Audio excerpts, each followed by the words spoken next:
After having conquered the NASCAR racing esports landscape, I've now set my sights on a much bigger worldwide stage in EA Sports F1 2000. I will challenge myself to turn right, while my contemporaries still struggle with the art form of turning left.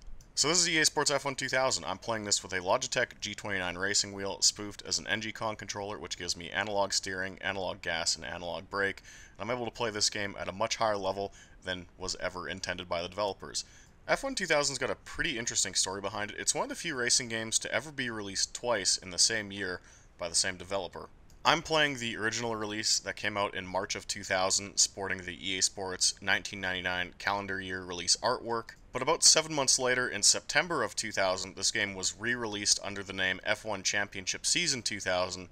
Different artwork, some car livery updates, some UI updates, and from what I understand, some driver roster updates as well. Under the hood though, it's the same core gameplay, the same driving physics, the same FPS issues, which we'll run into here in a bit, and it's just this weird footnote in the history of F1 gaming, which I'm sure a lot of my European viewers will appreciate. Loading into an expert level 8-lap race at the Indianapolis Grand Prix circuit. Again, F1 only ran here for about 6 or 7 years, quickly leaving town after the tire disaster of 2005. So let's go through our car setup options here. I've trimmed the car out. Took some rear wing out of it. Gear ratios were a little too high compared to what I'd set last night. Brake balance, moved it back, and you can adjust the overall ride height, which lower means faster. So it's really not a lot of intense setup options here, and that's okay because this was the year 2000. Sim racing wasn't exactly a big hobby yet. We didn't need this massively intricate setup screen because no one would really know what the fuck to do. And it's great for me because I don't need to outsource my setup work to an esports team. I can just kind of wing it based on what the sliders say. This would have been the first time we're seeing the Indianapolis Grand Prix in any sort of F1 game, as this year was the first year they ever ran it, and the track, let me tell you, is not very exciting.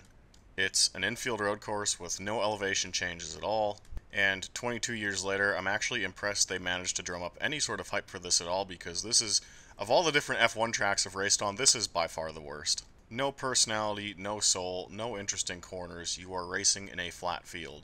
So even before the 2005 race pissed off a whole bunch of American F1 fans, this track's days were very obviously numbered. I will say though, it's a great track to learn this game's rather quirky handling physics, even though I do have analog steering and analog gas and brake inputs using the G29 through an NG-Con plugin. There's still this dead zone on center that I can't completely dial out, and there is a bit of a delay to the steering itself, so I'm having to steer about a fifth of a second before I actually need to. But as an esports athlete for Ferrari eSports, this is going to be something I'll merely have to drive around, and I will drive around it in a very big way, putting down a 102.4, which is something like 14 seconds faster than the real-life pole speed here. So hopefully Ferrari lets me have a go in their simulator program sooner rather than later. We've also blown out Mika Hakkinen for the McLaren Shadow Project esports program by 1.5 seconds in qualifying, and the rest of the field were close to 3 seconds ahead, so I have a very promising F1 2000 esports career ahead of me. Nice little pre-race flyover. Lots of racing sims, at least modern racing sims, don't do this, showing the safety car, showing a nice panoramic shot of the track, showing the starting grid in a somewhat pleasing way that actually mirrors how the real-life series was presented, or at least some of the TV overlay artwork. It gives off the impression that you're in, a proper big event as opposed to just a random single race, but let's actually get to the race. 5 lights on, 5 lights off. We stall the car on the grid. I don't know how to do launches in this game because, again, my esports career is quite young in F1 2000, and we are getting passed by everybody. That's Ralf Schumacher, who just blew by us, Giancarlo Fisichella in what looks to be the Benetton. Yet, somehow, falling down to 8th place at the drop of the green flag is the least of our worries. Take a look at the timer underneath the lap counter in the top center of the screen. Those seconds are ticking off mighty slow. No, your eyes are not deceiving you, nor have I slowed this down in something like Sony Vegas. If there are other cars on screen in this game slows down to a crawl, and it's not just an emulator issue, because my cousins owned this game for their PS1 back in the day. We played it a little bit, and this was also an issue on the physical copy played on a real PS1. This game has horrible frame rate problems. I don't know how they sold this to people back in the day. I don't know how it got the good reviews it did, and I don't know why people are saying this is the next esports platform I should try and conquer. If there are other cars on screen, the game drives in slow motion, which makes it great for avoiding Ralf Schumacher losing a wheel, because you're essentially driving the entire game in bullet time when there's other cars on the screen. but this is pretty embarrassing for an EA Sports release. It's not a problem you have to deal with for very long, especially if you qualify up front. You can just run away from the pack, or you could have, back in the day, simply bought a PS2 a few months after this game came out and played a whole new generation of F1 games that didn't have this problem, but it's shitty to see.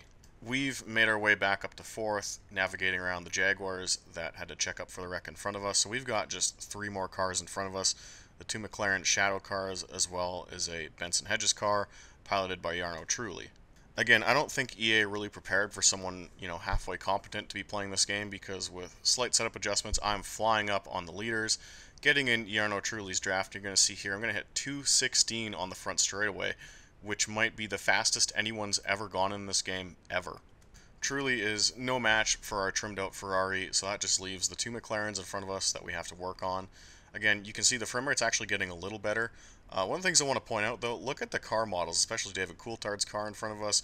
This is a surprisingly high-detailed model for a PS1 game, and blows out EA's other releases on the PS1, such as NASCAR 2001, which we were messing around with a few days ago.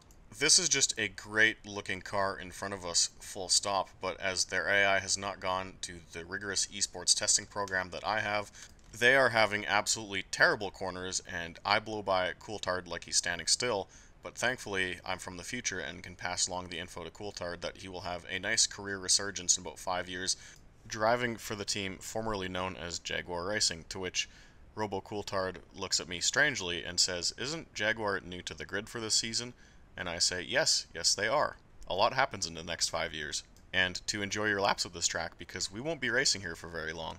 Another person who won't be in their position for very long is the McLaren Shadow Project graduate in front of me, Mika Hakkinen, who once again is not running the same setup I am. I presume EA gave all the AI cars the same default setup, so they all top out around 200 miles an hour and have too much aero, which means too much drag, and I can fly up on Mika Hakkinen and dive bomb the absolute shit out of him going into turn 1 and make him crap his pants. This is actually some really good AI right here. He notices I'm going for the dive bomb and actually gives me some room to work with, which you don't see in modern sim racing platforms, which is just both funny and really sad. Skipping ahead to the final lap here, unlike Charles Leclerc, Ferrari has given me permission to try and go for the fastest lap on the final lap of the race, so we will try and do just that. Again, this game's physics are really not bad with a wheel. Like, they're obviously simplistic, and there's a bit of a dead zone on the center of the wheel, even with running just 180 degrees of rotation in the Logitech Profiler, but it's predictable and it's easy enough to figure out and, pull off some nice big lines, such as this corner onto the backstretch, going all the way out onto the grass. Some steward is going to get mad at me, as are the 134 people watching this live esports broadcast. However, I will simply block them on Twitter if they criticize me, because that's how that works, right? Anyways, the 50,000 people watching this esports broadcast are all spamming my Ferrari esports emoji as I'm taking the final corner complex here, having dropped to 8th place at the start of the race, and then clawing my way back to 1st place, putting a sizable gap between myself and the field. Rounding the final corner, oval turn 1, I'm already contemplating what my victory speech should be for my 4 million fans, as well as what potential NFT drops I should use to commemorate this crushing victory and my first foray into F1 2000 esports. 81 million people around the world have watched me dominate these 8 laps at Indianapolis, and what a dominant performance it was. I finished 25 seconds ahead of Mika Hakkinen from the McLaren Shadow Project esports team. My average race speed is 7 miles an hour faster, and I have become, in one race, the esports champion of F1 2000.